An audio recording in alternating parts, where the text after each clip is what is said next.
नमस्कार, स्वागत आहे तुमचं सुषमाज किचनमध्ये। आज आपण गणेश जयंती विशेष झटपट असे तिळाचे मोदक तयार करणार आहोत। अगदी साध्या सोप्या पद्धतीनं बिना चाचणीचे हे मोदक आपण तयार करणार आहोत। व्हिडिओ शेवटपर्यंत बघा। तसेच तुम्ही जर माझ्या चॅनलवर नवीन असाल तर चॅनलला सबस्क्राईब करा, रेसिपीला लाईक करा आणि रेसिपी शेअर करायला विसरू नका। आता आपण तिळगुळ मोदक तयार करायला सुरुवात करूया। तिळगुळ मोदक बनवण्यासाठी इथे मी कढई गरम करायला ठेवली। त्यामध्ये 1 वाटी मी आपले गावरान तीळ वापरते। मी यापेक्षा पांढरे शुभ्र तीळ पण मिळतात, ते आपल्याला व्यवस्थित लाडूला भाजतात तसे भाजून घ्यायचे। दुसरा तीळ तडतडायला लागले की यामध्ये डेसिकेटेड कोकोनट टाकून घ्यायचं। हे ऑप्शनल आहे, नाही टाकलं तरी चालतं किंवा तुम्ही खोबऱ्याचा खीस पण टाकू शकता। म्हणजे 1-2 मिनिट तीळ भाजत आले की त्यामध्ये जर खोबरं टाकलं तर ते पण त्या तिळासोबत छान भाजलं जातं। छान भाजून झालेत, एका ताटामध्ये काढून थंड करून घ्यायचे। व्यवस्थित थंड झाले, थोडेसे तीळ मी यातले काढून घेतलेले आहेत। तर हे मिक्सर जार मध्ये टाकून घ्यायचे। तर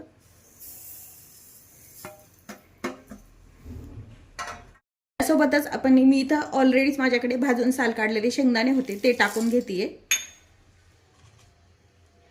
3 ते 4 चमचे मिल्क पावडरचं जे छोटं पाकिट असते ना ते टाकून घ्यायचंय आणि हे थोडंसं मिक्सरवरती फिरवून घ्यायचंय।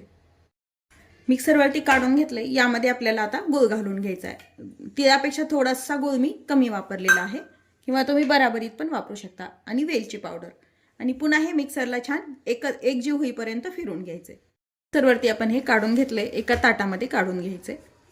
ताटामध्ये एक मी काढून घेतले। हे जे अख्खे तीळ आहेत हे वरतून आपल्याला यामध्ये टाकून घ्यायचे, म्हणजे छान असे तीळ यामध्ये दिसतात। तुम्ही तिळाचे लाडू बनवताना पण ही पद्धत जर वापरली तर अगदी बारीक असं हे कूट आपलं दिसत नाही। आणि छान मिक्स करून घ्यायचं। हे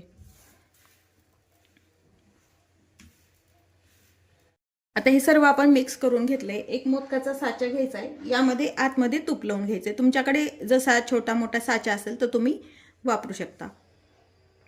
पूर्ण मोदकाच्या साच्याला व्यवस्थित तूप लावून घ्या आणि आता हे जे तिळाचं सारण केलेलं आहे यामध्ये व्यवस्थित आपल्याला असं दाबून भरून घ्यायचंय। या सारणाचे तुम्ही लाडू पण बनवू शकता किंवा मग तिळगुळाची पोळीला पण हे वापरू शकता। मिल्क पावडर घातल्यामुळे याचा चव छान येते, त्यामुळे मी शक्यतो वापरते। खव्यासारखी चव छान लागते लाडूला।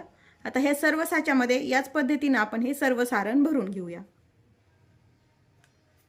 आता या साच्यामध्ये सारण भरून घेतले, साचा ओपन करून पाहूया। हलक्या हाताने मोदक छान काढून घ्यायचा आहे।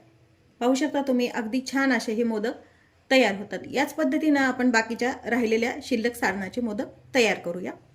यापासून तुम्ही तळणीचे मोदक पण तयार करू शकता। हे सारण तुम्ही जर तळणीच्या मोदकामध्ये भरलं तर अगदी ते पण छान होतात। तिळगुळाचे सर्व मोदक आपण तयार करून घेतलेले आहेत। अगदी छान असे हे मोदक तयार होतात आणि छान महिना ते 1.5 महिना पण हे छान टिकतात। तुम्ही तिळगुळाचे मोदक कसे बनवता हे कमेंटमध्ये नक्की सांगा। तसेच माझ्या चॅनलवर तुम्ही नवीन असाल तर चॅनलला सबस्क्राईब करा, व्हिडिओला लाईक करा आणि व्हिडिओ शेअर करायला विसरू नका। अशाच नवीन रेसिपी सोबत पुन्हा भेटूया। तोपर्यंत बाय बाय। व्हिडिओ पाहिल्याबद्दल धन्यवाद।